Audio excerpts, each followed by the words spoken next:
নমস্কার দর্শকবৃন্দ। DA strike by west Bengal government employees. ডিএর দাবিতে দুদিন ধর্মঘট রাজ্য সরকারি কর্মীদের।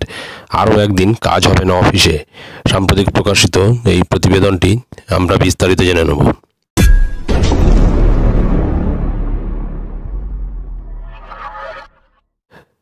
বাজেটে রাজ্য সরকারি কর্মচারীদের 4% মহার্ঘ ভাতা অর্থাৎ ডিয়ারনেস অ্যালাউন্স বা ডিএ বাড়ানো হয়েছে।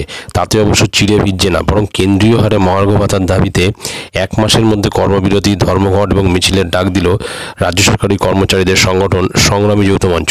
ফেব্রুয়ারিতে একদিনের কর্মবিরতির ডাক দেওয়া হয়েছে, আর মার্চ মাসে 2 দিন ধর্মঘটের ডাক দিয়েছে সংগ্রামী যৌথ মঞ্চ। সংগ্রামী যৌথ মঞ্চের তরফে জানানো হয়েছে 22শে ফেব্রুয়ারি অর্থাৎ বৃহস্পতিবার রাজ্য জুড়ে সমস্ত সরকারি অফিসে একদিনের কর্মবিরতি পালন করা হবে। অর্থাৎ সেদিন কোনো সরকারি দপ্তরে কাজ করবেন না রাজ্য সরকারি কর্মচারীরা। যেদিন উচ্চ মাধ্যমিক পরীক্ষা আছে, উচ্চ মাধ্যমিকের সূচি অনুযায়ী মডার্ন কম্পিউটার অ্যাপ্লিকেশন, কম্পিউটার সায়েন্সের মতো বিষয়ের পরীক্ষা আছে সেদিন। মার্চ মাসের শুরুতেই আবার রাস্তায় নামবেন রাজ্য সরকারি কর্মচারীরা। সংগ্রামী যৌথ মঞ্চের তরফে জানানো হয়েছে 3রা মার্চ রবিবার মহামিছিল এবং মহা সমাবেশ হবে। প্রথমে সুবোধ মল্লিক স্কোয়ার থেকে শহীদ মিনারে মিছিল আসবে, তারপর শহীদ মিনার চত্বরে জনসভা করা হবে। সেখানে কারা কারা আসবেন তা এখনও জানানো হয়নি, তবে অতীতে সংগ্রামী যৌথ মঞ্চের সভায় একাধিক নেতা যোগ দিয়েছিলেন। তারপর মার্চে 2 দিনের ধর্মঘট ডাক দেওয়া হয়েছে। সংগ্রামী যৌথ মঞ্চের তরফে জানানো হয়েছে আগামী 6ই মার্চ বুধবার এবং 7ই মার্চ বৃহস্পতিবার ধর্মঘটের ডাক দেওয়া হয়েছে।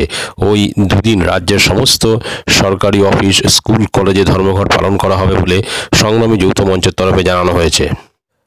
আপাতত পশ্চিমবঙ্গের রাজ্য সরকারি কর্মচারীরা 6ষ্ঠ বেতন কমিশনের আওতায় 10% হারে মহার্ঘ ভাতা পান।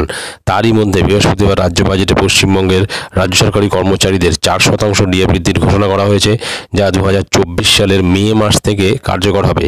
অর্থাৎ তখন থেকে 14% হারে ডিএ পাবেন রাজ্য সরকারি কর্মচারীরা। সুতরাং বোঝা যাচ্ছে যে এই বকেয়া ডিএর দাবিতে কিন্তু বিভিন্ন রকমের কর্মসূচি রয়েছে সংগ্রামী যৌথ মঞ্চের তরফ থেকে। ধর্মঘট এবং তার সাথে কর্মবিরতি পালন সবই রয়েছে, এবং এটা কিন্তু জোরদার হতে চলেছে। কেননা যে বকেয়া ডিএটা বাকি আছে তার সম্পূর্ণটাই কিন্তু চাওয়া হচ্ছে, বা সম্পূর্ণ বকেয়া কিন্তু মিটিয়ে দেওয়ার জন্যই কিন্তু এই ধর্মঘট বা কর্মসূচি, এরা বিভিন্ন ধরনের কর্মসূচি নেওয়া হচ্ছে। সেই কর্মসূচি কিন্তু সেই বকেয়া ডিএর দাবিতেই করা হচ্ছে। সুতরাং আপনারা আসুন এবং এই ধর্মঘটে এবং কর্মবিরতি পালন করুন, যাতে রাজ্য সরকার বাধ্য হয়ে বকেয়া ডিএ দিয়ে দেয়। ভিডিওটি ভালো লাগলে অবশ্যই সাবস্ক্রাইব করবেন চ্যানেলটি পরবর্তী আপডেট ভিডিও পাওয়ার জন্য। ধন্যবাদ।